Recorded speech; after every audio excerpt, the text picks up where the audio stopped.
আপনার জানাজা শেষ করে কিছু মানুষ আপনার লাশের সাথে আপনার কবরস্থান পর্যন্ত যেতে চাইবে না, কারণ তাদের ব্যস্ততা আছে। অথচ আপনি এই মানুষগুলোর জন্য কত সময় উজাড় করে দিচ্ছেন। আর যেই আমল আপনাকে জান্নাতে ঢুকানোর আগ পর্যন্ত আপনার সাথে থাকবে, সেই আমলকে অবহেলা করছেন।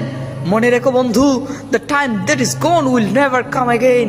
যেই সময়টা চলে যায় সেটা আর কখনো আসে না। আমি যদি মরে যাই, তুমি কি আইবা দেখতে আমায়?